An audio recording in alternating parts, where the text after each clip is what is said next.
guys, to welcome each and every one of you here. We have a different topic for tonight. Every Tuesday, I typically have a conversation about real estate, business, or some kind of marketing tip that will help you in your business. So I wanted to make sure that we got something different. And we talked a little bit more to the community this time. And not only am I interviewing one person, but I'm interviewing 4 real estate professionals that are in the industry, and we're going to have fun tonight. So 2 questions I want to ask you. Have you ever thought that the world of real estate agents, or realtors, as some may call it, was super easy? Think about that. Do you ever think that realtors just work a few hours a month and walk away with these big checks? That's it. They just work a little bit and they make these big checks.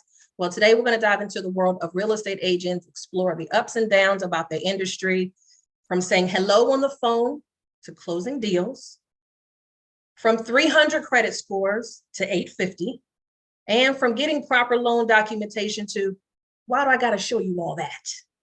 We're going to take an inside look at the day-to-day look of a real estate agent. So get ready to learn, laugh, and be inspired to keep going for those that are in the business. I am Lorie Woodruff, real estate entrepreneur and a business coach in the Maryland and DC area. And I wanted to welcome my 4 friends. Sam Kofer with Exit Realty at the top, Maryland, DC realtor.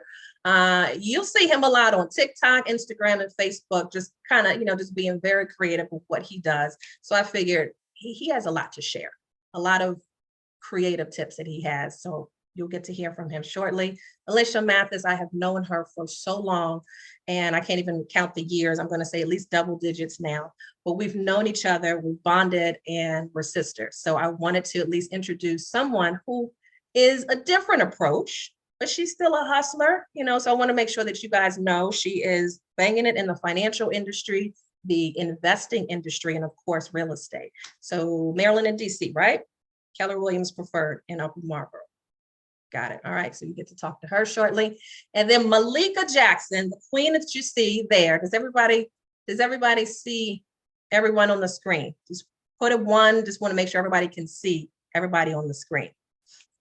Malika Jackson, great, is an investor herself. She is an international real estate agent and an all-around amazing person with a heart. So I love my other sister, and she's with Bennett Real Estate Agency in Greenbelt, Maryland. Licensed where? Maryland and DC?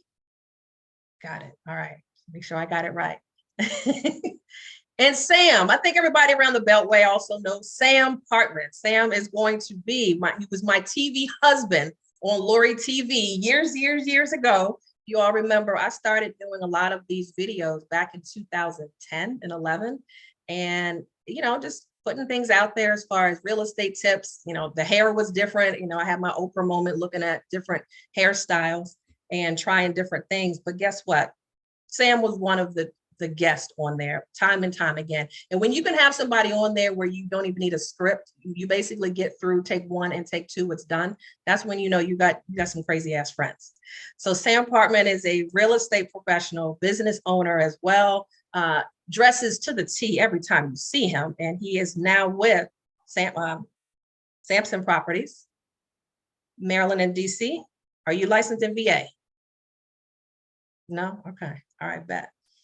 All right. So my team was a little bit nervous. And for myself, I don't want to talk too much about myself, but Maryland and DC, 23 years has been a journey of a lot of things, ups and downs. So of course, no matter what industry that you're in, I know you have your own stories, but I thought we would just make it very light today and just talk about what we can do to soften the industry up and just let you guys know sometimes when we say the client is right, I don't know if that's always going to be the case, but we're going to make you guys think that everything is going just fine. And behind the curtains, we're going to have the first comedy edition tonight. And I want to welcome all of my friends here, and let's get things started. If you guys have any questions, of course, drop it in the chat as we go along. But I had some questions from my friends. I have some questions. I wanted to ask Sam, I wanted to ask you, what made you get started in real estate? You got to get off mute now. It's good. Uh-oh. You're on mute. All right. So I didn't know which Sam. So. Oh, I'm sorry. Okay. So since we got 2 Sams on here, okay. I'm going to have to say the last name. Partner. They TV husband Sam. Let's just keep it real. Let's keep it where we got it. Not for editing purposes, that is not going to look right. So let's just say partner. Let's just say partner. Okay. So what made me get in real estate? So I came from the financial industry when I came out of college. I jumped right into insurance, and for me, it was really about helping the people. Mm-hmm. My grandmother was actually a debit agent, which back in the day meant she got to carry the bag of money. And she would take it down to, the various offices and stuff from the South before you really had like the mail carrier picking up your mail and checks. So I kind of just organically backed into it. And, after a couple of years, I just kind of really got burnt out, but I still wanted to help people. So, real estate to me was the next level up. I felt that everybody should own a home. I was in the process of buying a home. And so I just fell in love with it. And so this is my 25th year, and it's still, number one thing is about helping people, right? I mean, you build an amazing legacy with real estate. Yeah, there's some other vehicles, but it's nothing like owning a property or multiple properties that you could pass down some generational wealth. So that's my story. I'm sticking to it as long as I can do it. You hear me? Sam got us beat. I'm 23 years. You're 25. You got us beat. Amen. I'm gonna call you Senior Sam. But you look but you still sexy than me. Look like you just started. I've been doing it for a minute. Senior Sam. Senior Amen. Sam. That's what's up. Alicia, what got you into real estate, babe? Hey, so I got a little taste of entrepreneurship when I was probably about 23. I had a family of siblings. It was about maybe 18 of them, and they kind of, thrust me into entrepreneurship with the MLM business. And once I got a taste of entrepreneurship, I was kind of looking for something. And actually, I ran into who's one of my mentors now. He actually is on here.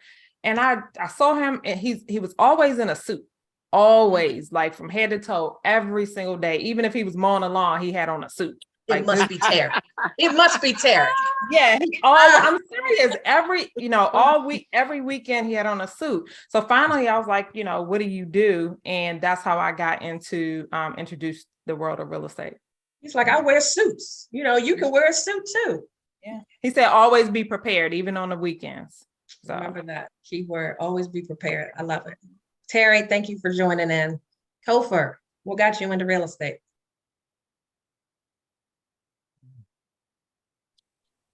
Yeah, real estate is actually the family business, but I wasn't trying to go into real estate. I was actually trying to be a lawyer. What? And That's different. Yeah. And so what happened was back in 2007, I had read this book called Rich Dad Poor Dad, and it motivated me to try and do what the book said. I went to Baltimore, got burned, and I said, well, let me go ahead and get my license because I don't want to have that feeling again. Mm-hmm. So I got my license in 2008.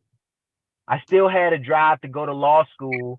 So I had my license, had it for 2 years, let it lapse, got out of the sales business, and then came back in 2016. I was actually, during my time away, I was in property management, and I also worked for a real estate law firm doing title examination because I still had an itch to go to law school. Well, I went to take the LSATs and decided, well, real estate is probably where I need to be. So, so I got my license. Yeah, that part. Out of school so there, brother. I got my license again back in 2016. And I've been doing it full time ever since. And so, this is, I feel like it's where I'm supposed to be. There you go. And you can still plead your case in every single damn deal. That it's funny that you say that because I still get the ability to represent clients and fight for them, and fight for their interests. And I'm like, it doesn't take this long to do that. Law school would have took me 3, maybe more years. And stressful. But with my real estate license, I could jump. Exactly. And I'm able to help way more people with a lot less red tape. So, You saved yourself. So good Yeah, stuff. So, and actually it turned out to be what it needed to be. You're still Yeah. defending and you're still helping people get what they need. I love it. Absolutely. Absolutely. All right, Malika, what got you in it? Well, my story is much like Coffer's. Real estate is the family business, even though when I got into the business, I hadn't realized how much it was, is our family business. And also it did come from an experience. It was actually a pretty bad experience that I was just like determined to flip. And so I was buying my first home and I was not in real estate yet. I was actually doing blood transfusions for children with cancer. That was my old career before what I do now. When I, initially came out of school, I went to school for computer information systems. I got my first degree in computer information systems because my father has a computer company. I thought I was going to go work with him, but then I hated it. So I could make money like right away. So I started drawing babies at the time. So I needed something I could make money right away. So when I was I graduated from drawing to, doing blood transfusions at Children's Hospital for kids with like sickle cell and cancer and stuff. And one of the parents was a loan officer, one of the parents of one of my sickle cell kids. And we would talk, when you do those sickle cell transfusions, it could be hours. You might be in the family's room for 12, 13, 16 hours. You just take little. And so he used to tell me, all about real estate. And I was telling him, I feel like I really want to get into real estate. And so I was telling him about my experience buying my first home where I got totally screwed. I mean, I took some classes. I kind of knew what I was doing, but not really. Like now I would have stood outside of that house and known not to buy it, but I just didn't know then. You didn't know. I just didn't know. And I was sitting at the closing table and I saw the commission and I was like, I could do people and represent people right and fight for people's rights. Make sure they never get screwed like I got screwed. And I can make what he's making. Right. I just think I can do this and even better. So since that moment, I decided that I was going to do business with integrity and I was going to fight for people for the rest of my career. So that's kind of how it started. So then fast forward to the guy at the hospital, my patients told me, he said, look, if you want to get into real estate, just let me know. And one day I was just fed up at the hospital, tired of racing my kids to school, dropping them off, not having time with them. And because I was their only active parent when they were young, like my son is almost 30 now, but this is when they were younger. Mm-hmm. One day I just stopped. I took off my scrubs, I put on a suit and I called them and I said, I'm ready. Come out. For first. And then got a real estate license. And 16 years later, I'm here. I started on my 29th birthday and I'm 46. So I just turned 16 years. Happy anniversary. From the blood to the real estate license. Yes. Trying to make my granddaddy proud. My granddaddy was a realtor. He was one of the first Black realtors that was like moving and shaking over in Shannon and Lux. That was like one of the places they could hold it. Yeah. Oh, taking it back. Gotta know. Yeah. My grandfather and dad were in Shannon and Lux too. Oh man, you need to talk. I bet you our families know each other. They probably do for sure. They probably do. I remember that name. And I guess I started with family as well, but it was with my mother. I was purchasing my first home and I'm going through the process and I'm going into these new homes. I remember at Russet. Russet was the first community when it was like brand new. So I'm going into these little townhouses and I'm like, this is it. This is the house I want. And my mom was my real estate agent. And so with her starting out as my mom, of course, I'm watching her and I got into the business by watching her. So Remax was the first place I went to just by watching her. And I was a loan officer first and then got my license, not to sell houses, but I got it to flip properties really at first, but I got it as a loan officer because I was going into the business of buying a house. So because I went through my first transaction, I was a loan officer first, and I got my real estate license to really flip houses. And that's all I thought I was doing. But then people ended up in my car somehow. I didn't. Wow. Because my granddad was an agent. My uncle is an agent now. I have a cousin that's an agent now. And my grand aunt and uncle are agents. I could just got a lot of agents in my family. So I didn't know I still. So that's why I wanted everybody to kind of get the layout of where did it come from. All right. So we can turn things around quickly and let's get to the juice. So we know when you wanted to get in it, when did you want to get out of real estate? This morning. On Friday. Yeah. It's like almost every day, right? It's like, all right, let's keep going. When did you want to get out? Sam, did you ever want to get out of real estate? Oh, somebody just said Friday. I said every day. Right. I mean, every other moment, but it's kind of funny, and I know we're joking about it, but you deal with more than just selling a house. It is one of the most emotional things that people do. Guy, women, the grandma with them, the kids. So what you really have to take on is the responsibility to dismiss yourself from the drama. Yes. Understand that, that's somebody else's job. They're clinical psychologists, their mama, their girlfriend, whatever. Right. And so, as I've been in the business for years, because I was more empathetic, I think, as a as a person that was in financial services. I was actually an insurance broker. And, and you really care about, them dying and protect them. Now, the thing about the house, I do care, just not in that same capacity. Right. And I do just keep that straight business face on. So to answer your question is every other day, but I remember the purpose of this is to create legacy and wealth for people, right? Make it more than about yourself. And like I say, I don't even get into the drama. After the transaction, if they want to talk about it, I'll still refer them to a clinical psychologist. But not you. Do. Don't get swept up in that.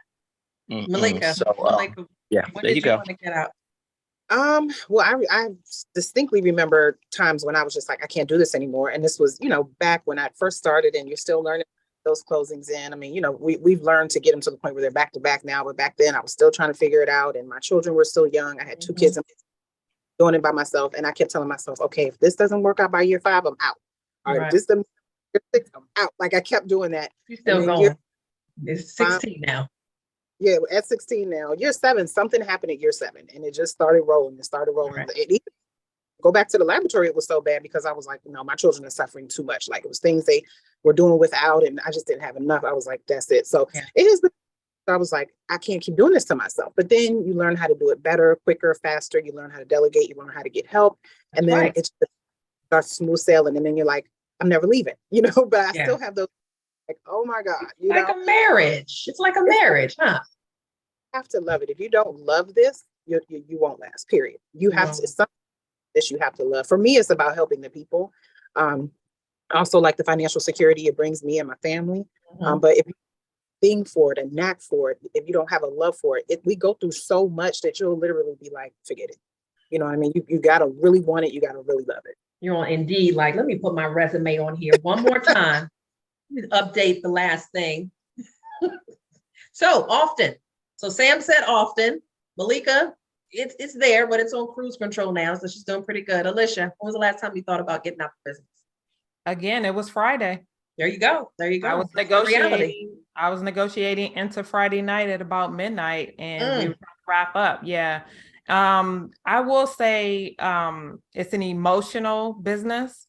And we are here as realtors. Sometimes we are therapists. Sometimes we are divorce attorneys. Yes. Sometimes we are coaching, if it's a husband and wife. We are landscapers. Sometimes we kind of jump in at contractors, and you really just have to keep the emotions down between the parties. Yes. And so again, you have to be passionate about it. If you're just getting in and jumping in because it's hot, you're not going to stay long. So they won't be in the business long. All right. No. So she said Friday, y'all. She's real. Sam, when did you think about getting out of the business? For me, it's been a while. Like if it's not real estate, I don't know what else is gonna be. To be honest, because I don't know what else I can do. Because look, that exactly at this point, it's all my eggs are in the real estate basket. Right. So I mean, and I'll tell you this, when I got back into the business, I had some difficult times. I was just starting, couldn't pay my bills, and my wife was carrying the load. And she was like, "Look, you need to do something, or you better figure this out." Right. And so eventually, you start getting the hang of it. You start getting back into the swing of things. And I was able to, every year has been better than the last year. So it's been a while for me, because at this point in time, it's like, it's either real estate or bust. It's real estate or nothing else. I really don't I mean, I have other skills, but I'm not having as much fun as I am in real estate. Yeah. And if it don't work now, I mean, You could be an I'm actor. probably. You can be an Say it actor. again? You can be TikTok famous. You can be TikTok famous. That's nice of you to say, Lorie. I don't know if it's that good, but it's nice of you to say. They pay over there, so you might as well use what you got to get what you want. Go. Now, two of you are married. Sam, are you single?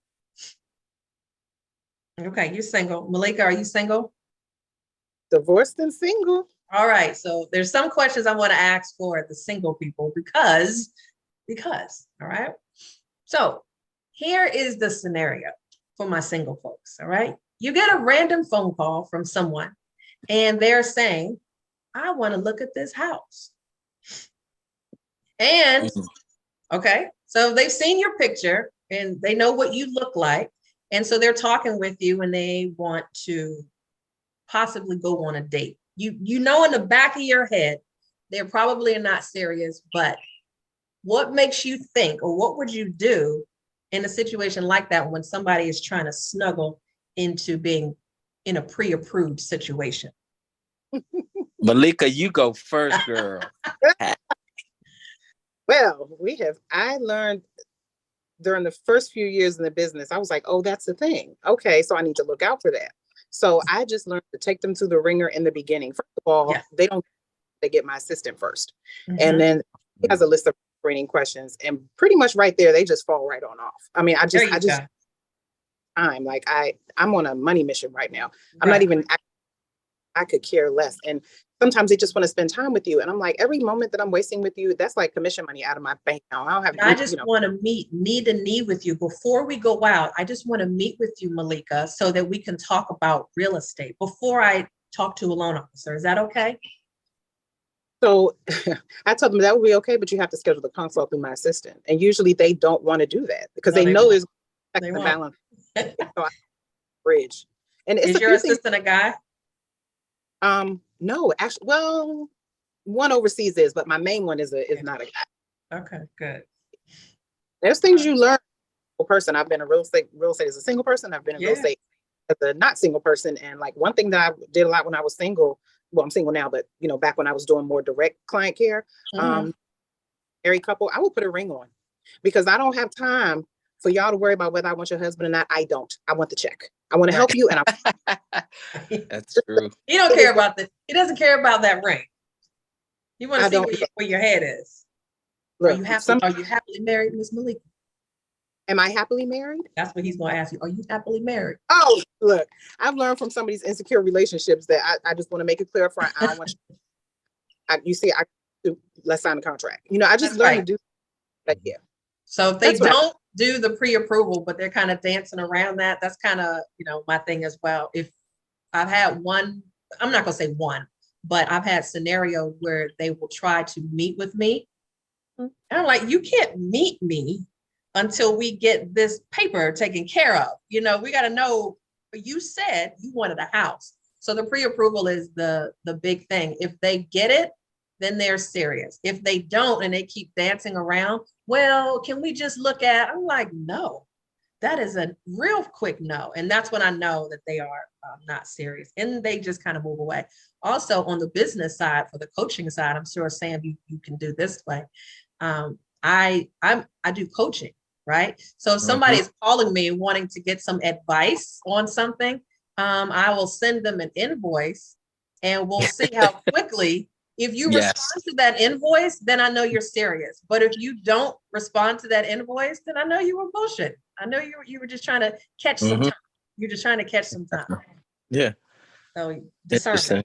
So Sam, how has you been on the male side? How did you get women are just like clawing all over you? It's very interesting. It's the red suit. It's the red suit. Gotta be. You've got so many of them. We see the red. Same red suit, different creed, different cologne. But no, real talk, like that's always been an interesting thing. So it's two sides of me, which Lorie, there's that very fun side and there's that strict business side. It's an Aquarius thing. So whenever I enter into a business relationship and I know it's a woman, I know that she wants my phone number per se versus buying a house. Mhm. And whether I'm seeing someone or not, then my conversation is so much more not fun. It's You're always avoiding? pivoting. Are you Oh, I'm avoiding? strictly pivoting. I'm avoiding that. I'm pivoting back to business. They say complimentary things. I'll pivot to something else because I don't even want to get them to that point. I select my friends or girlfriend versus Mhm. a business person. So I'm never gonna cross the line. I'm never crossed the line. But for what I find is that it's kind of like Malika says, you do some of those little things to make sure that they understand from the very beginning of the conversation, this is strictly business. About I don't business. talk about my personal life. They talk about theirs. First thing I say is he or she buying a house with you? Should we involve them? But I Mhm. keep it on the business tip. And I think that one or two things happen. They move forward with you and they buy something, or they move away so they don't waste your time, which is fine either way. Fine. But I'm never going to allow the real Sam, that people that really know me, Right. they will never see that. And then they believe they lose respect for you. And more importantly, like my brother Sam was saying, I like that money, man. What else I'm gonna do other than act? Right. I don't want y'all to mess this up for me. Although I do coaching and leadership and stuff, I really enjoy real estate still. That's why I'm still here. So like I know that in itself, a lot of people lose respect and integrity. Mhm. And I'm just not gonna let it happen, even if she the bomb. He's I'ma like, well, still can we sell just her go out house. for I'ma one get drink you. and we can talk about real estate? Oh, no, we can't have a drink and talk about real estate. You come to my office and I can get you a cup of coffee. We can sit Woo! and talk about real Dang, estate. cut off. He's He's like, this is not straight cut working. off. Now we He said, talking about this the is business. not We talking working. about work. Yeah. All right. So thank you for sharing. So that was for the single folks. I don't want to mess Single with folk. married folks. But when it comes down to the transaction, just so that you all know, there's two parties in a real estate deal. There's a listing agent and there is a buyer's agent. So whatever transaction side that you may be on, you've got to be able to communicate and be good buddies temporarily with the other listing or buyer side. Tell me a time where it was a horrific deal because of the other agent. Oh, yes. No names, but come on. You gotta think. It must not happen that often, huh? Well, no, for me, it doesn't happen that often because I'm always looking to co-work with the other side, in a professional manner. We might cut jokes and everything, just for that ease of transaction, so to speak, right? I mean, you got to deal with this person for the next 3 to 4 weeks, right? And so therefore it's easier when you're dealing with a friend versus an adversary. Right. I have had situations in which the transaction has become adversarial. I'm on the buying side and I'm negotiating for my client, and all of a sudden things become personal because I'm asking for something that I believe my client is due, and the listing agent is taking on the emotions of the seller and starting to make things personal, right? Yes. So I've had that situation before, but at the same time, my overall goal is to try to remain professional and keep things, keep at least myself out of the emotional lane. Gotcha. I mean, I've had situations where I've been upset and I've had to swallow hard while I'm on the phone or while I'm communicating with the other side, just because they have been so unprofessional. I've had someone call me out, call my broker, because they felt like I was being unethical. And no, I wasn't. I don't believe in being unethical. I'm a realtor. I have to abide by certain ethical standards. Now, because I fight for my clients aggressively and assertively, don't take that as a as personal. It's almost like, do y'all remember the cartoon Foghorn Leghorn and and the dog, right? Yeah. When they get into work, They're fighting and scratching with one another. But when work is over, they both punch out and say, hey, Sam, I'll see you tomorrow, right? Well, that's Exactly. the same way I feel, right? I mean, sometimes because we are trying to get the best deal for our clients or put our clients in the best situation, negotiations can become heated. But I take no personal, me personally, this is the way I think about it. I don't take it personally, and I actually commend that person. If they beat me or if they did something that I did not know about, I'm like, look, I'm taking that, putting that in my toolbox, and I appreciate you teaching me a lesson, and let's do this again. It's like sparring, right? And me personally, I'm sorry, I'm getting excited. But me personally, I enjoy sparring back and forth. I enjoy the negotiation. That's part of what drew me to trying to go to law school. He's an attorney, right? Attorney Cover. Right.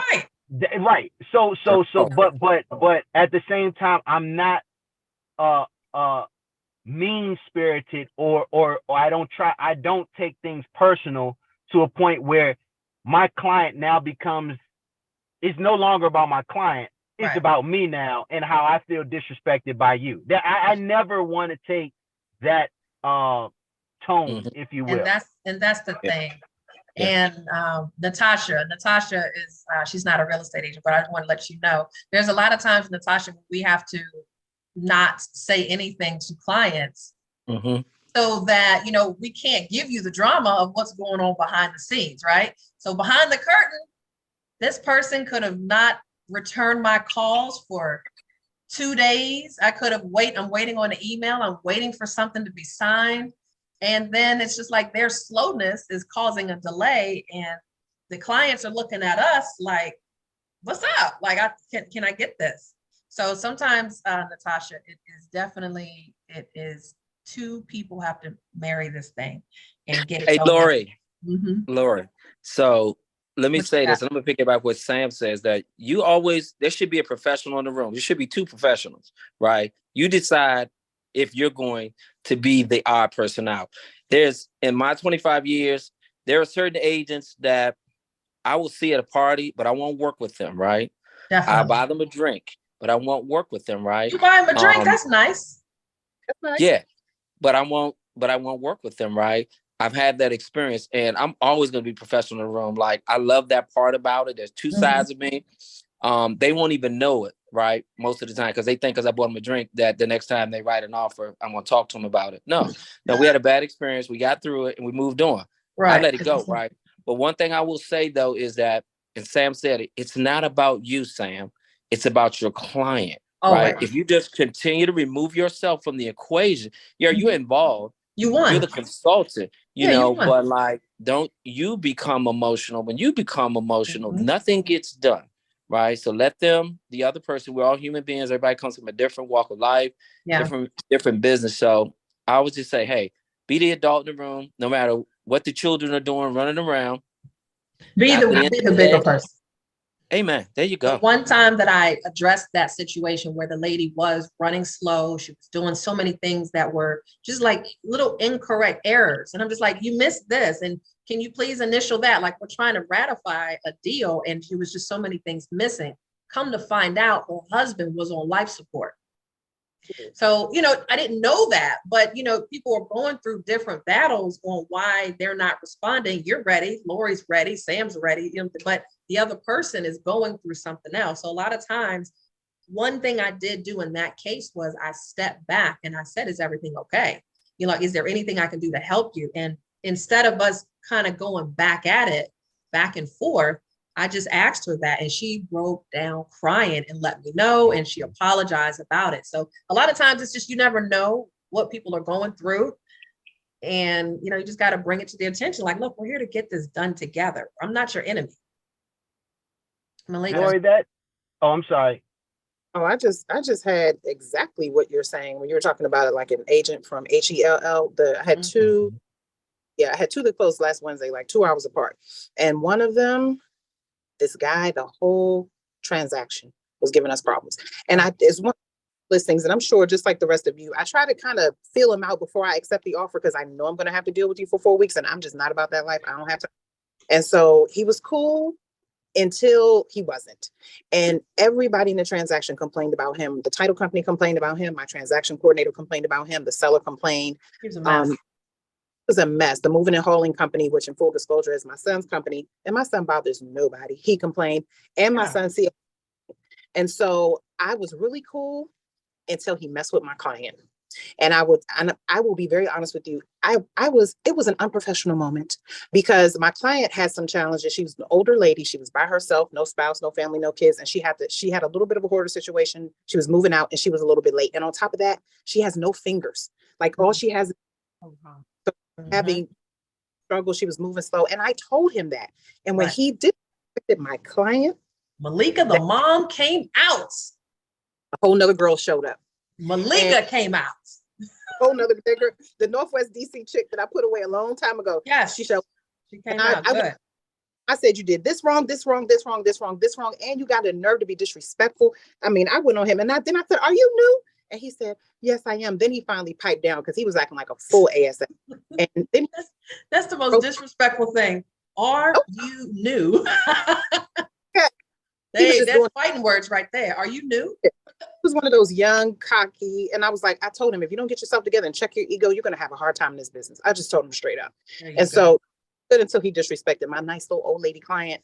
But yeah, he was one of those. And then she texted me. She was like, we don't have to deal with that man. And I'm like, anytime a seller says that, that tells me that you are way out of pocket. Right. And that's what we try to protect them not seeing that. But sometimes they see it, but it's up to us to make sure our clients do not see any of that back and forth.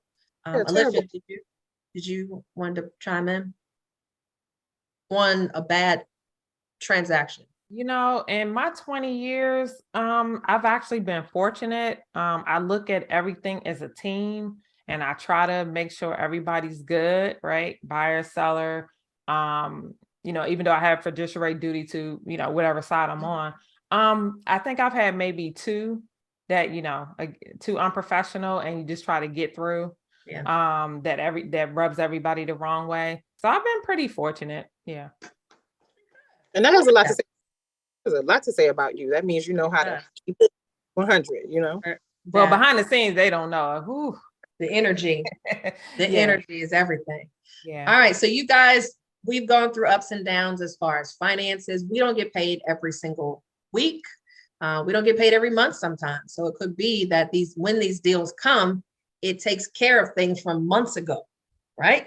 Yeah. So what is the time that you can remember when you had $0 to your name, but you still were performing at peak? Like, what was going on, and did anybody even notice that you had $20 or negative $1 in your account? Hey, I'll tell the story. I don't mind. Been there, done that. When I do my lives and I talk about when I was like literally curled up in the bed with my two sons and the dog, trying to stay warm because our lights were off. And y'all know me, y'all know how we are. We don't know dogs in the bed, dogs in the kitchen, dogs. Absolutely not. You stay in the living room or you stay where you. I don't do that. But it was that cold, and it was like way below. It was like some freezing whatever, and I was just suffering. But when I got up and got to those clients, they had no clue. They had no clue because I knew it was going to be that. And they still deserved a level of service. They had no idea that my bed broke down and my lights were off. And I mean, I had some crazy times. They were never going to know. And usually I don't see that, but it just got that bad. I mean, it happens, you know? Yeah. Yeah. I'll say that, I'll just keep it brief, but I'll say that, you know, if you've been in this business long enough, no matter what the market is doing, you'll have those times, right? But you learn from those times. It strengthens you, right? You remember your why.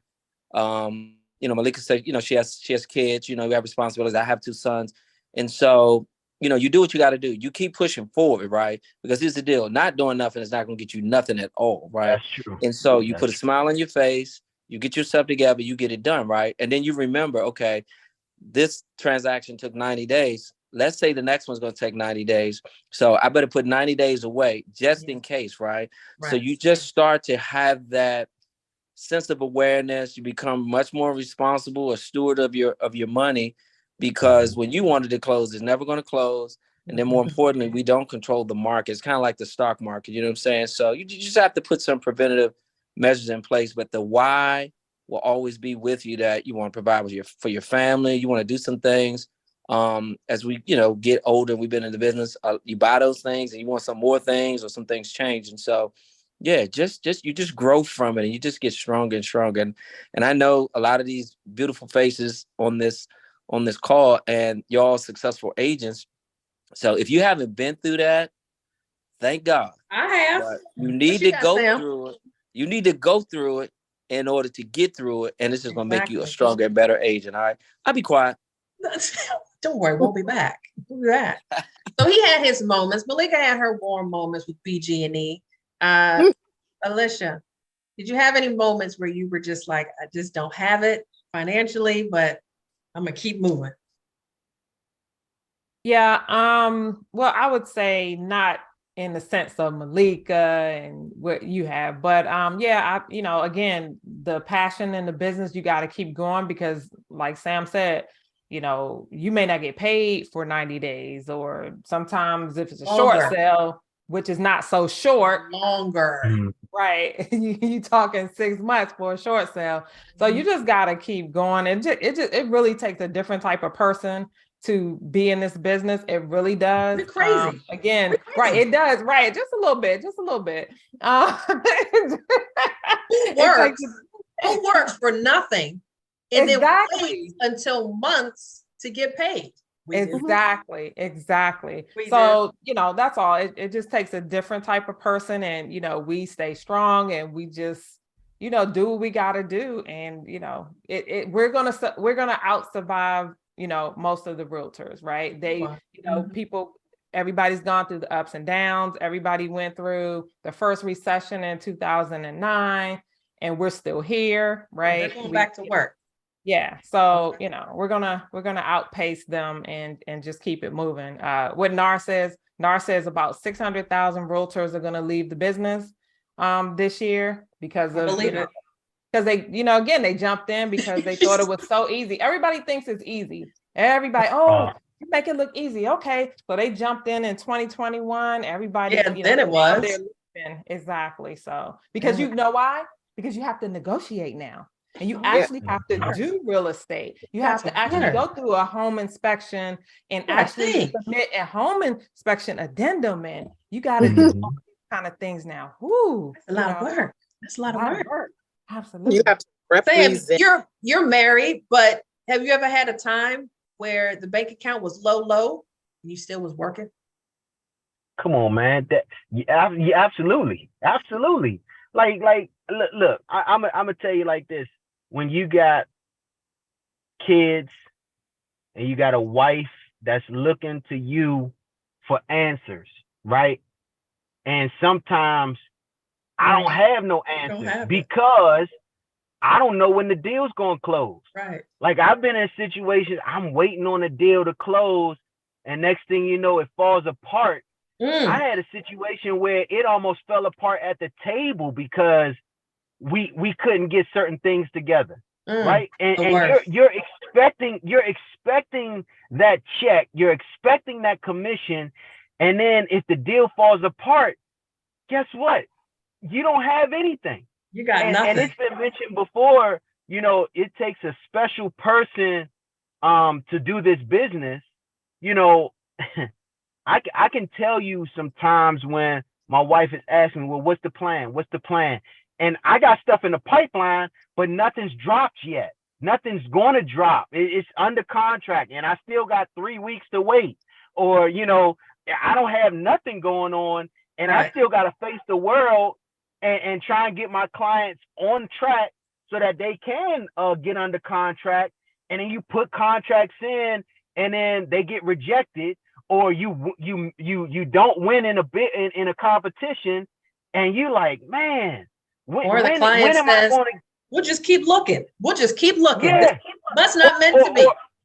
Or I'm going to rent, or I'm going to stay with my family member. Come on. Whoa, please don't say that one. But look, God's hands. You're going to do what? After 4 months?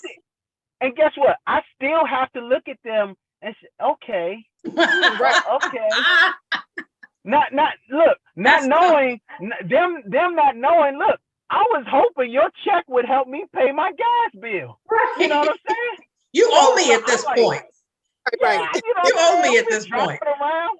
Yeah, we've been driving around county to county, Anne Arundel, Charles County, PG County, right? Looking for your place. And now you decide that you want to, now you decide you want to keep renting I'm gonna for just another rent. year. I'm gonna go ahead and stay with my cousin for a little bit and save up some more money. Yeah. You're like, So, what? You cross state look, lines, friend. right.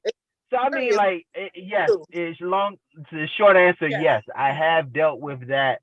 And it's not the greatest feeling in the world, but sometimes we talked about acting. We got to act in front of our clients like everything is going well. Oh man, that You know face what I is mean? hard. Act like we got a plan, because you know, even when you're talking to the clients, the listing is still on the market for 30 days, right? You thought it was going to sell in 2 weeks, right? And you Nope.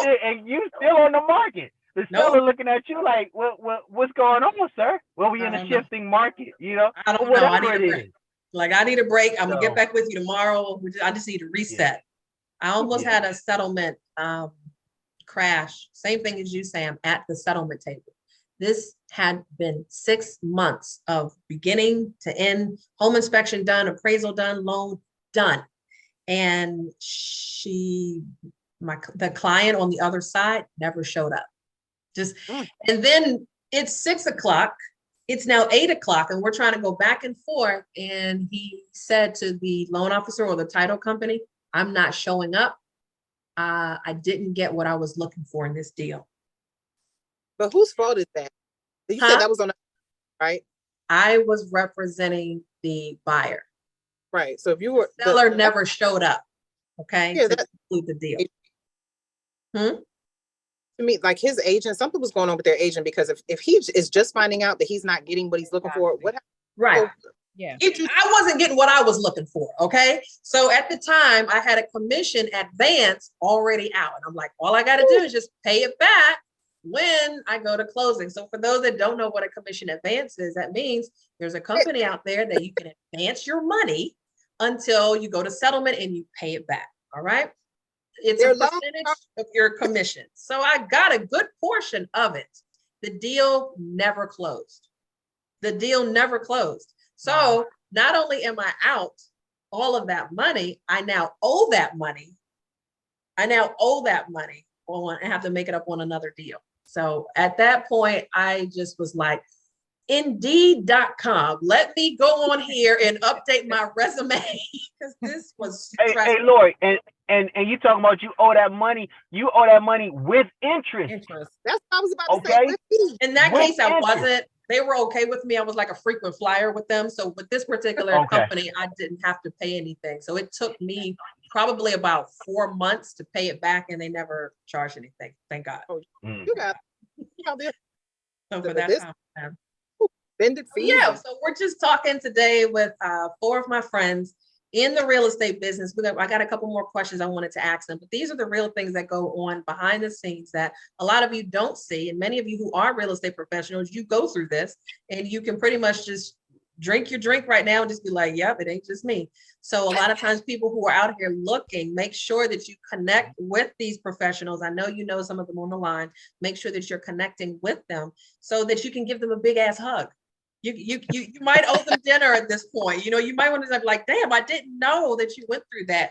Give them their props because they are working more than you know. You may not see a lot of things on the surface, but they're doing a lot of things behind the scenes to make sure that you got a really smooth transaction and they're all coming from the heart. All right. All right. So I wanted to roll into another area. All right. So just so everybody knows, we're in the deal.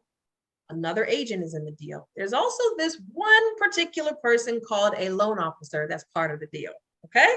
And we have to be able to find honesty and trust within this individual, all right? This person runs the deal, whether you know it or not. If the person is paying cash for the house, not a big deal. Loan officer is not even needed. My loan officer right now is calling. And then he's one. Bruce Dorsey. Shout out to Bruce Dorsey. But there are some bad apples out there. Have you guys ever had any bad apples of loan officers that crushed your entire deal? I think that's Where what should we start? Yeah, Just yeah, one. No, just exactly. give one. Just to give All one. right. Well, I'll simply say just, the number of years I've been in the business, very early on, I didn't do the vetting process, right? Mhm. You're an independent business owner, and anybody that comes in your circle, you should interview them, right? Well, Yes. I wasn't doing that. I was just kind of going with recommendations or, oh, he looked like he know what he's doing. Oh, Not big so, mistake. you know what I mean? So not being so new in the game early on and not really understanding, you understand the parts and the components that go in there.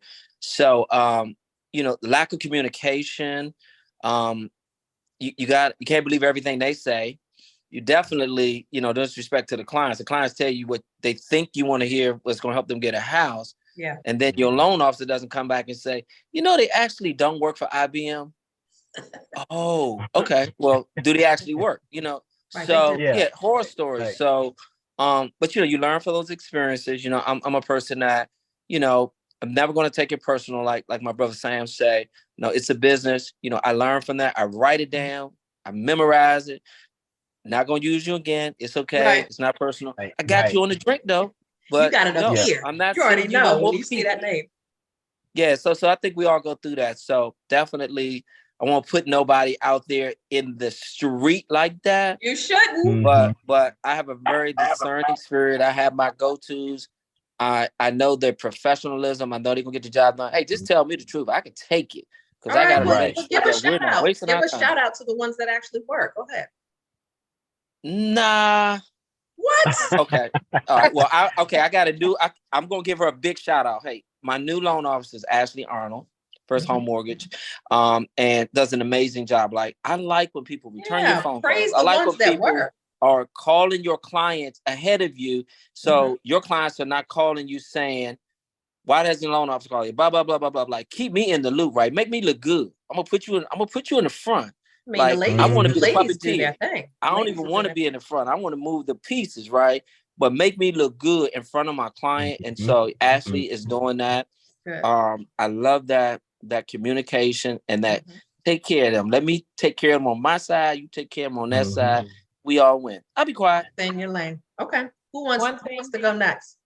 One thing, when I first started in real estate, I will say that I had a loan officer that I think she was just as new as me. Never do that because my client was so confused and I couldn't help them. So I've learned to definitely, get a more experienced a loan officer. Did you ask her, are you new? Did you ask her that? I didn't because I was new and it was like a referral. So I figured, she was good to go, but she confused me. She confused the buyer and I actually never closed on that. And that was like 20 years ago. So that was kind of my lesson. I mean, I didn't know what to do. We do have a lender on here as well. So Lorie, so who do you love to use, Alicia? I have my go-tos. Okay, you want to drop any names because they could be listening and they would love to know that they're doing an amazing job. I don't want to drop names. She keep it in a secret. You got to call her to get that. Yeah. Malika. But Lorie, you do go ahead. What? Nope. You do have a lender that you had to, the one. Terry? Huh? No, not Terry, even though he is a lender, but no, the one that, it starts with the M. Starts with the M. What? Tell your story, MC. Lorie, because we've talked a lot, like you and Alicia probably have. It's so I'll wait to the end. Okay. Oh, okay. I'll wait to the end. We dropping names, right? Since we dropping names. We love the ones that work and communicate. Go ahead. Big shout out to Bruce Dorsey, your guy. He's my guy too sometimes. He's one of them. Yep. Bruce Dorsey with NFM. He's one of them. Yeah, I've used Bruce. Guy. Oh, yes. So I will drop a one that everybody probably knows. Well, if you know Ford Brothers, from Residential Mortgage Services. I use Darren Hungerford. He's been in the business. That's my buddy. I know Darren. Darren. Yeah, I remember when he started that. I've known him for a long time. Okay. Mm-hmm. He has a faith-based organization. He is a man of integrity. He will back, he will call you back. And Lorie, I'm so glad you said the lender runs the show. If there's any new here, understand that the lender runs the show. They see us, but we're like the choir director. It's our responsibility together, but we're working. They do so much. Yes, and I know, just like you all, we know tons of lenders. I used to be a lender, but I only use two. Mr. Hungerford primarily, and then I have one for my creative, financing people or some of my payment that don't have. He make you call him Mr. Hungerford? You know He's what? doing it out of respect. Oh, no. Okay, I'm just playing. I've known him for a long time, so I'm just playing. No, he's a good guy. Really good guy. Yes, brother. Bruce does that, doesn't he? Like every Monday, he will send a report out, right, Anthony? And he will just check on us and just to see how you're doing. He keeps in touch and let me know, hey, one of our clients is having a birthday. I'm like, I know, but thank you. I love that. Bruce just sent me a birthday greeting on my birthday. A video on it. It's those he's on top of it. Good guy. He's these little things. Sam, all right, Kofer. Look, is it Kofer or Kofer? My bad. Kofer. Attorney Samuel. Hey, Kofer, give me one example of when, because I know you get heated up, when you had a misfire with a loan officer. Ooh. A misfire? Mm-hmm. They messed up. They messed up. Oh my God. That's what we're talking about. In fact, I was going to tell the story. So I was on the listing side. And I'm representing the seller, obviously, and we're under contract with the buyer. Now, this is the third time we're under contract, and the first two times the buyer walked away for whatever reason. We under contract the third time. The loan officer has got the buyer's agent telling me certain things. Now, you said the loan officer orchestrates everything. They are the ones that's basically keeping the trains running on time. This guy, all he had was one job. Okay. Look, I'm telling you, this was the worst experience I had in my life. We had 3 extensions. 3 extensions because the information that the loan officer was telling us was either wrong, incorrect, off base. And so I had to get on the phone with the loan officers, whoever's over top of his supervisor. Them managers, yeah. Yes, to get the actual answers I wanted because my clients weren't going to extend the 4th time. I'm like, look, we've been dealing with this nonsense and you've been telling me the exact same thing. The buyer's agent is frustrated. I'm frustrated. I'm steadily trying to help my sellers know, okay, guys, this is it. Hang in there with me. This is it. We're going to get there. I'm trying to be Mr. Positive. And this loan officer is jerking my chain. We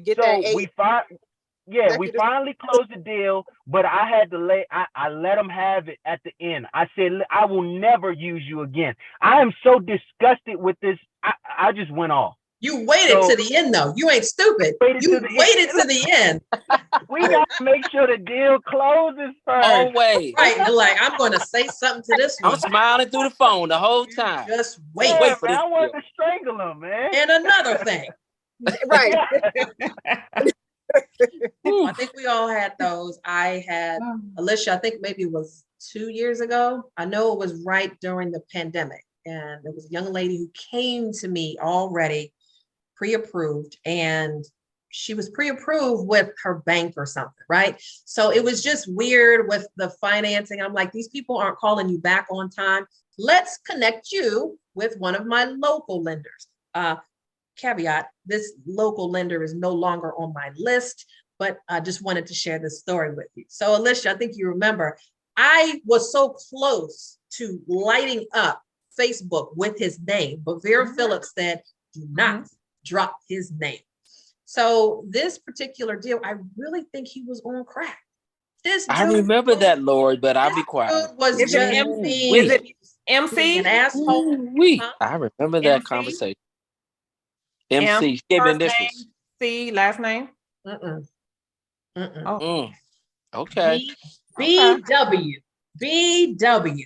Oh, yeah. So now I say, let me introduce you to my local lender who I've had no problems with before.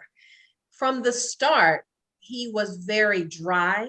He was very cynical, and he was being very smart, a little sarcastic to my client. And you were doing it to me. I'm like, she's telling me about it. She's my buyer. She's a first-time buyer. So they're precious to us, right, y'all? So I'm like, why are you talking to her like that? So at the same time, he's like, well, you didn't tell me she had a tax issue. You didn't tell me she had this. And I'm like, that's your fucking job. Why are you asking me about her credit situation? That's your fucking job.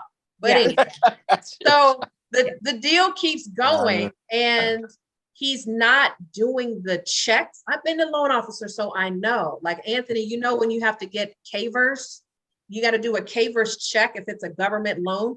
You got to check that to see if the buyer owes any government debt.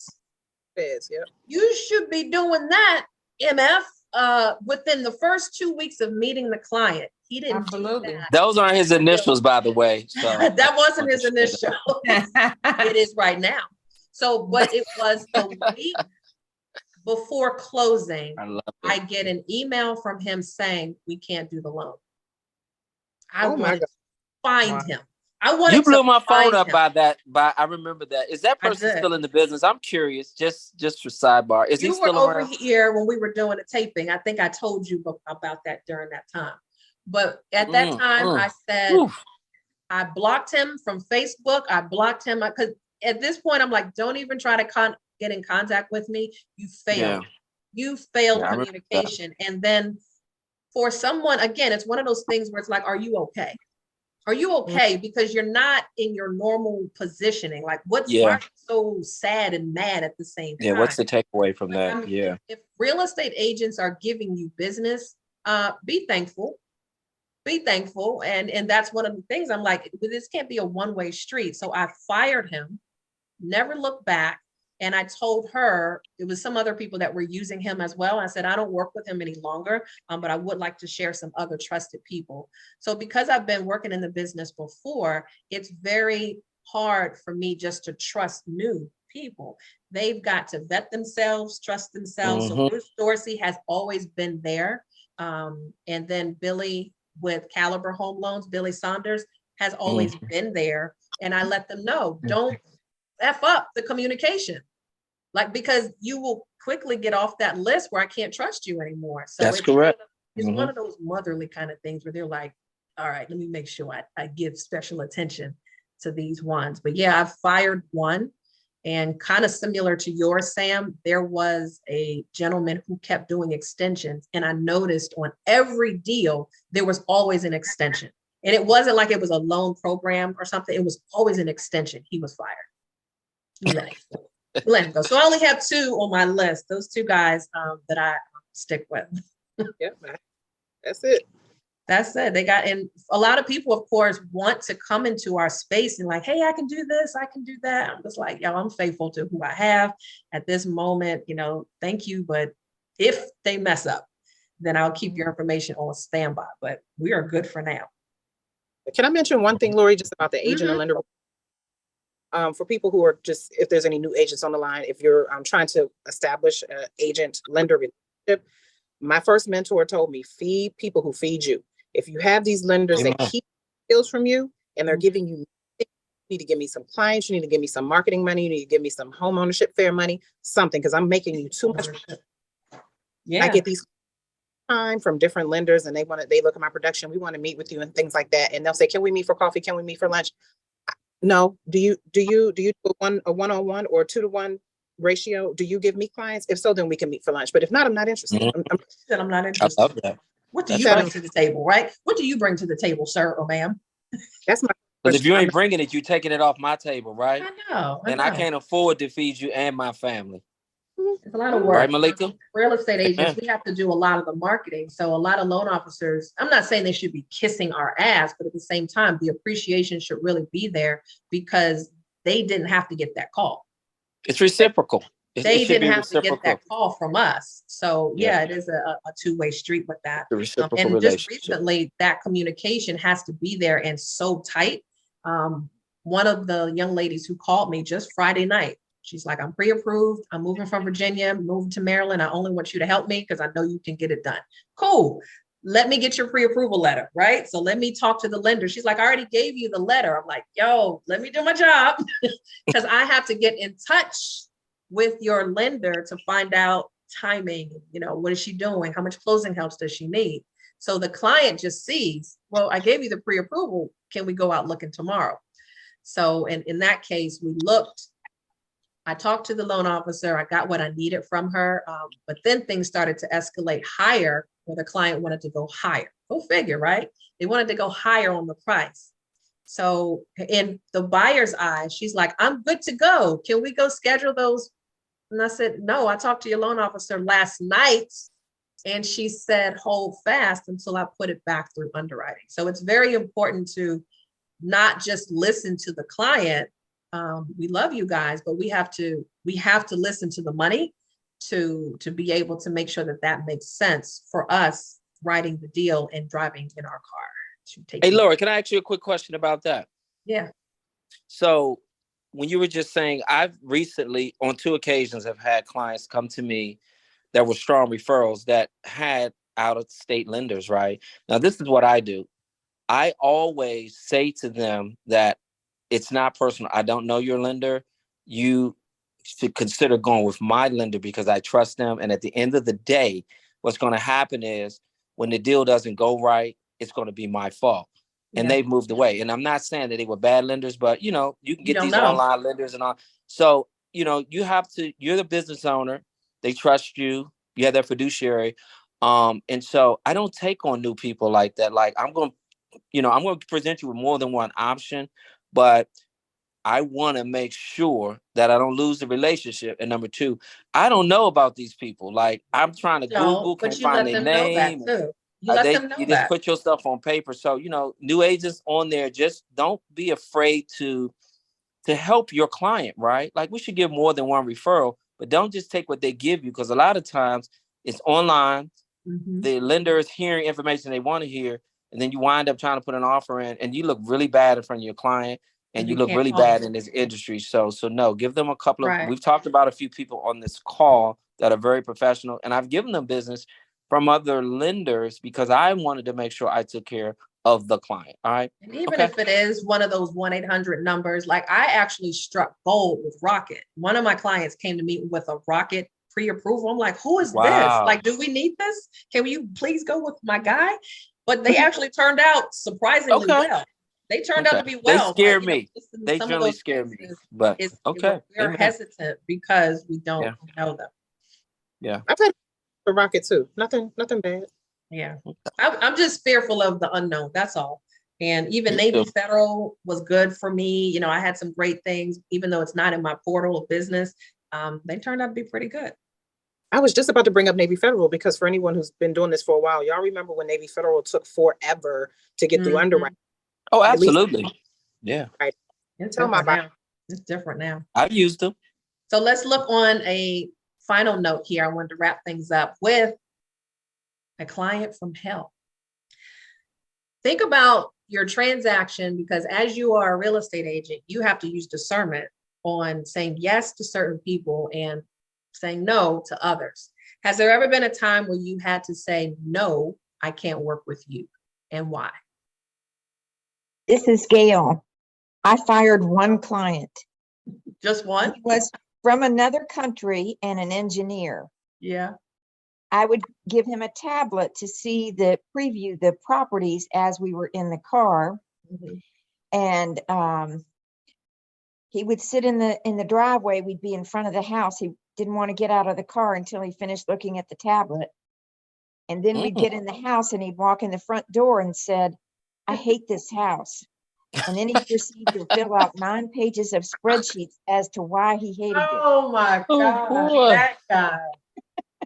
So eventually I turned him back over spreadsheets. to the relocation company and I said, I just couldn't work with him anymore. Let me tell you why I don't like this house. Page 2 says. And I said, you don't need to say anything more. Just put a big X on every page. Just say I don't like it. Thank you for sharing that. I think we've all had that person before. Thank you. I Gail. think it's human nature, Lorie, that we'll have those clients. And I think early on in my business, I would let it frustrate me. So this is what I do. They never really get fired. I just move them to another agent. So Why I would you push simply them on to say, someone else? no, this is what I say. I say, well, I kind of go through a little dissertation about, how we're working together and why it's not working out. And I say, well, you know what? I think there's someone better for you, because I think we all have different personalities. We come from That's all true. different cultures, different walks of life. So I've learned to just say that all relationships are not going to be equal. It's not going to work out. But the newer agents or agents that I know like have more tolerance than me, or want to have a introverted personality, whatever it is, I got somebody that'll help you. And I always love and pivot and say, this is going to be an amazing experience. She's going to be like the best person for you. Like, I am not that guy for you, but she is like the bomb. You know what I'm saying? Like, y'all going to be wonderful. And I'm saying to the other agent, and I'm going to tell you right now, what you got your hands full. Good luck. I'm going to let you have, right? And it has always worked out, because I think we all should remember that all our clients, and there's some clients on the phone, we love you. We want to love and service on you. It's different personality types. That's all. Yeah, I am not always going to be able to help you. I'm not always going to be the best fit. And so, they technically didn't get fired. They just got moved along. Did you get a referral at least out of it? Every time, always. Okay. Yeah, tons of referrals coming in. A lot of my stuff used to be because I don't have the bandwidth and I've moved them to someone else. I'm like, oh yeah, she can handle you. She's got a different personality. Oh, he's better for you because he's much softer than me. Whatever it is. A year and a half later, I got a referral check. I had to send it to another softer agent, I guess, that can handle and be okay with showing 15,000 houses. And a year and a half later, I get a call and said, we're going to closing. I'm like, who? And I was like, you guys were still hanging in there? I'm like, well, all right, I'll see you guys at settlement. But a year and a half later, she bought me something. I had to do the same thing with you, Sam. Malika, what's your story? Well, I've just gotten really comfortable firing clients. I mean, I don't have any nicer way to say it. If it works for my energy, I'm big on keeping my peace right now. If it works for me and I'm more of an introvert than an extrovert. I'm introvert in person, extrovert on camera. I am an only child, so I'm used to my little world, and it's nice and peaceful here, and it's full of love, peace, and hair grease. And so when someone comes to me and they like disturb my peace, I can't do it, and I'm not going to do it. Why? I got enough. Why? So I've just become very comfortable, especially, and I love the bullies because I'm just the girl for you. I love the ones that think they can push everybody around. I'm like, you found the right one today. Let's do it. I love that, Malika. Amen. You have to say no. That's good. Alicia? Oh yeah. I'm sorry. Oh yeah. I fired clients, and I'm gonna tell you something. You know that it's the right decision, and you feel a sense of relief. Yes. Like you sleep so well at night. Especially the clients that you've told them time and time again. You've given them a plan and you told them what to do, and they won't do it. And I'm patient. Y'all can tell I'm very, very patient. But after a while, it's like, okay. So I've done that, and I'm telling you, it's the best. It is, because you can't get involved with all that, because then you can't do your job right if you two are negatively the energy is just not there. The energy is not there. Yeah. Sam?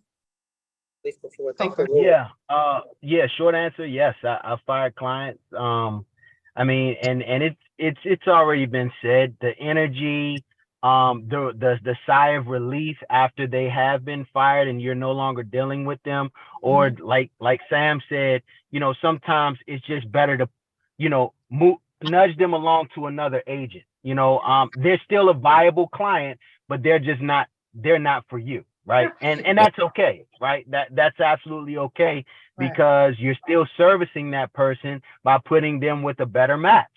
So therefore, in my mind, I'm not giving up on you, especially if you got a pre-approval. That means there's money to be made, right? Someday you just don't know when. Exactly. So yes, long story short, yes, I have fired clients, and I'm still working towards being just. I tend to give people a longer leash, but there is a time where it just ain't gonna work. Yeah, and especially if they're not respecting you, then you got to go. I have a funny story I wanted to share with you. Kind of not funny, but this is the reason why I had to say no to this particular person. I I got a referral from one of my friends that sold a house down in Brandywine. And he said, I got this couple that is looking to sell their house. I'm like, all right, cool. I meet the couple and they want me to list their property. Beautiful kids. So I'm in the living room and I'm wondering, the wife had a scarf on and he's in the kitchen. So I'm talking to both of them and they're going through a divorce. And I'm like, well, why are you guys going through? Like, I didn't ask that, but I'm like, wow, you know, they're pretty cordial now. He needed to find a place to rent. She already was on her way. You know, she already had a place. She didn't need my help, but he needed a place after they sell the place to find something else. So I would say a couple of days later, I get a text message from him. And here we go. He says, sometimes this is the way I feel. And so I'm looking at the text and it was a picture of the Joker. The Joker, you know, with the white face and the smile with the red lips. I'm like, okay, what does this mean? Like, why are you telling me this? So we had already looked at maybe 1 or 2 rental properties already. So he's sending me this. And then I said, well, why are you telling me this? I don't understand. He says, I'm bipolar and I'm schizophrenic. I'm like, well, here we go. And this is the last time I'm showing you any properties. Wow. So I had to, because for my safety, y'all, what I'm looking at is this man could kill me in the basement. You know, things happen out and people like, true stories. You know, it's one of them things like, what happened? I'm in the basement. How the freak did she get in the basement with this guy? And I had to cut it off. And I forgot how I did it, but I just said, it would be best if you work with someone else at this point, like, because I don't know where that goes. And I told my friend who referred me, I sold the house. That wasn't a problem. But at the same time, he says, yeah, if he's not on his medication, he is a little off. Now you tell me. Yeah, exactly. Off. That's all I needed to hear. I'm like, I'm not going to be the next victim. Appreciate the referral, buddy. No, I'm just kidding. I didn't even know. That wasn't even a referral moment. I would never do that to anybody. I'm just saying, wow, like that's something you should have kind of mentioned earlier in the conversation, but okay. Yeah. Maybe he didn't know. I don't think he knew that part. He just was thinking he's off at work a little. He's different. And so, but another note, you know, he found somebody else. I took him off of my CRM. So he's not even getting any newsletters from me, nothing. But I have fired people before and it has felt amazing because most of the time you deal with people who are unrealistic, right? And no matter what you say, they're going to combat it with, no, we can offer 20,000 less. And no, we can just do this. And I was like, this is not going to work. So for that kind of person, I don't want people to think we're firing them and be like, yay. It's firing because there's not a level of respect for that professional that's trying to help you. I love that. Say that again, Lorie, because we are professionals. If you don't respect me and what I do, you shouldn't hire me and we shouldn't have this relationship. So once you hire me, you know, you let me do my job, it's cool. But no doubt about it, we have to remember that we bring the level of professionalism to the table. If they don't level themselves up to that, maybe that's not the client for you. And that's no disrespect to a client. But I take this very seriously. You know that, Lorie, we've been friends for a long time. I'll dress the part and I'll work the part, right? But I need them to do their part. Make sense? And it's not, and a lot of times it's from people who are not referred to you. Let's just say you got a lead off of online. They don't know you. So if somebody knows you and they were like, yeah, I was referred to, my cousin told me to give you a call. No matter what you say, Sam, I'm going to do it. I'm going to make sure we do this. You know, oh, okay, Alicia, I am referred by an ex-coworker of yours. I'm going to do whatever it takes. But if it's someone who doesn't know you and doesn't know how to flow with you, they're going to fight you a lot of times. And until you let them know where your position is. That's right. It could be another lost person. So we're not saying we're firing people just to be doing it, but if there's not a level of respect for our professionalism, you got to go and good luck. Good luck with your home search. I agree, Lorie. It takes a lot of time and consideration before we get to that level. Like we're jumping through hoops. We're making sure that we're compatible. You know, we're doing the work and it may take time. So when we get there, that means we're done. We're the crazy ones. Remember, we're doing this for our time. Like, who does that? We do this for free for Absolutely. months and months. Why would we be giving you wrong advice for months and months? There's some bad apples out there. I get it, but That's a good point. know that, you know, we don't get paid until the job gets done. The loan officer doesn't get paid. The only one that gets paid is the appraiser and the home inspector. Those are the only cats that get paid up front, and they can, whether you buy or sell the house, it doesn't matter. They still got paid for doing their work, but we're with you for months and months and months. So big shout out to all you guys. Wanted to wrap things up now. We can definitely have to do a part 2. You guys were the original ones, Mr. Kofer, Miss Alicia Mathis, Malika Jackson, and the Sam Partman, and of course myself, Lorie Woodruff. I wanted to just say thank you all, and Thank you, Lorie. that Thank you. we do this again, because I have more questions, of course, but I don't want to stretch it out too long. We can save that for later and for next time. But are there any parting words that you all want to share with any real estate agents out there, or any buyers that may be out there, or sellers that may be out there listening to your voice? Let the ladies go first. Go, Alicia. Well, I just wanted to say we definitely have to do a part 2, but we have to do a part 2 with the shenanigans, because I know that you all got some stories. We didn't even get into got a any little of bit. the stories. We didn't get into any of the stories. We're gonna but- change the names to protect the innocent, but okay, go ahead. Yeah, we're gonna change the names, but we definitely got to get into that. But yeah, I think that I think it's a great business. First of all, I think that you can definitely help and teach wealth through real estate. You can educate through real estate. I'm passionate about that, you know, trying to, especially people don't know, I'm also an investor like Malika. So, you know, you teach people about investing and growing a portfolio and having a rental property and things like that. So I think you got to be passionate to be in there, but they're just all kind of it's just a multifaceted business. And I think, you know, you'll thrive. Just hang in there, have some patience. You know, patience and wealth kind of go hand in hand. And I think, yeah, just hang in there, get a mentor. That's another thing that we did not mention, is that, let me tell you, the reason why I'm not crazy, because I have actually 2 of my supports are on here, because we talk it out. Okay. And so if you got that person that you can call, because you know, you just need to, we have, as realtors, we have therapists. And therapists are probably our colleagues. They're our and it's colleagues. not alcohol. The ones that have gone through it and can share the stories. Absolutely. Well, some people got to grab a glass of wine or. Now you I'm see why Lorie's we love therapist. happy hours. Right. I'm Lorie. I'm your therapist. Don't worry. And you're my therapist, right? Oh, that's right. I forget, because Sam is gonna take you out and he'll get you a drink, but that doesn't mean he's always going to use you as a referral agent or anything like that. So we already know the MO right now. That's the MO. There you go. We know the MO right now. But yeah, I mean, just people don't understand. So yeah, we do have, I would say, for any new realtors, get you support. You have to talk to somebody, because you cannot go through this business by yourself. You will, I'm telling you, you will go crazy. So get you a mentor. I like that. So mentorship. Malika. And a coach. Last parting words. Like Coach Lorie. No. Big shout out. Everything that Miss Alicia said in terms of sticking in there, definitely get a mentor. Mentorship allows you to fast forward your progress. It allows you to pick that person's brain and get where they are in this amount of time. And my mentors have been key. But yeah, just like she says, they're hanging in there, not giving up. This business does require you to dig deep, and you're going to have to pull out some things in your personality that you didn't even know were there, because you have to be so cool.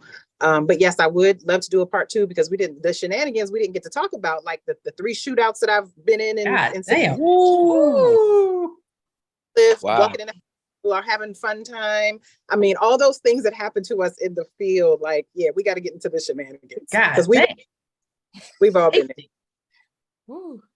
Okay, well, she's a survivor. All right. Amen. Yeah, I'm good. Free. Thank you. You need to get home soon. You're like, what? You need to get home. Thank you for sharing that.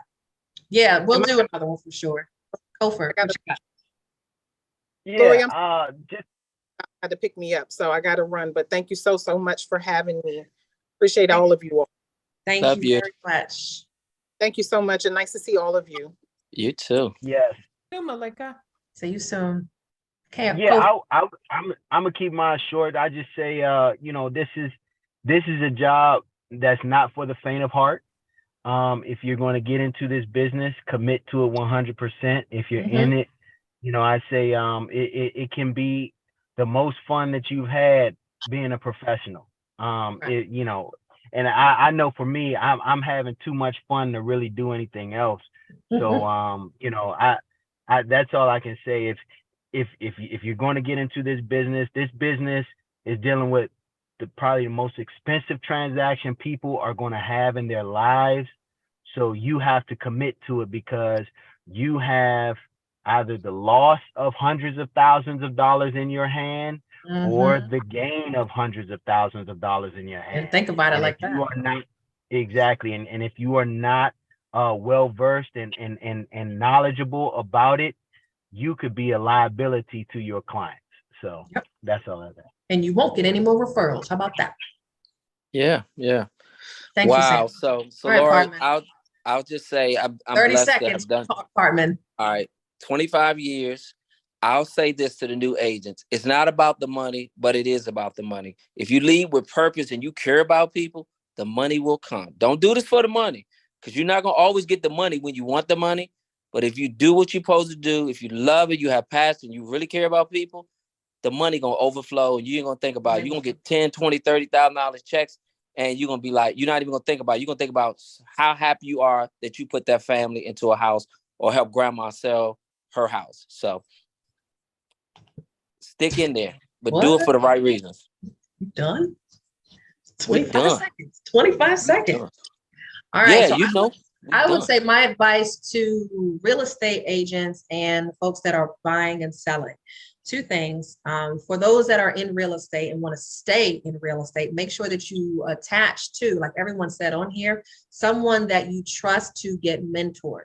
You've got to be able to follow someone who's done it and is still doing it and is not just talking about it online, or not just selling a course just to make sure that they get paid.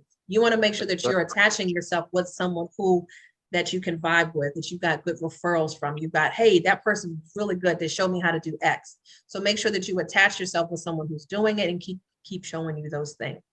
For buyers and sellers, I always say go for the referrals. Someone who had a wonderful transaction with your cousin, who's a real estate agent, may not have a great transaction with me because our personalities may not be okay. But I would say find who you can to refer them to. Always referrals are always great. So when you are looking for someone to do anything, whether they're an attorney, if you're looking for someone for real estate, or even just somebody to do work around your home, hey, do you know anyone that has had an amazing experience with? And I always say, go on Facebook and ask your friends, because they're typically going to tell you first and foremost, hey, yeah, you this person. If you tag a post right now and just say, who's the best real estate agent in Maryland? You're going to get a post of here, all these people. So at least check with your circle first to find out who they had an amazing experience with, and interview them. Don't just start with one, but interview one or two or three tops, so that you're the boss of that transaction. You figure out what's going to work best for me. Remember, you can ask the questions just like we as real estate professionals are asking you questions. So do that. And then you can kind of figure out, I like this person, or I think this person has a little bit more knowledge. And that's the biggest thing. As a real estate agent, a lot of us here, we are in coaching. Sam is in coaching, Alicia's in coaching, I'm in coaching. So that means not only are we working deals, we have clients that we actually coach. And that means in marketing, real estate agents, entrepreneurs, of course, buyers and sellers, when they're ready, they need someone to help them out. So, it gets to that point after 23 years, what else are we supposed to do? Use this so that we can at least make sure that you're in good hands. So if anyone is looking for that kind of marketing support, that real estate support, please reach out to any of us so that we can help you in any of the areas that you need. You heard from all of us. And of course, if you want to reach out, all of them, I wouldn't mind being in any of their cars. I would trust them to handle a deal from beginning to end. So I wanted to say thank you again. You guys have been amazing. We will do this. This Behind the Curtains was the first, but not the last. I wanted to thank each and every one of you that are on here, that are in the real estate community as well, that keep pushing, and you keep doing what you need to do, but just let us be that sounding board to know you're not alone, and we're going to keep doing it. Hey, appreciate you, Lorie. Thank you, All right, Lorie, aka TV wife, Lorie. TV husband, I'm out. Thank you, guys. Appreciate you. Y'all have a good And Bye, one. go to Lisa, therapy. Sam. Yes, Thank you. therapy All right. is necessary. So make sure that you do that to keep your mind straight, because dealing with people, you got to stay on top of your game. Stay on top of your game. All right, you guys. I'll see you guys next time. Enjoy your night. Bye-bye. Thank you. Bye. Bye.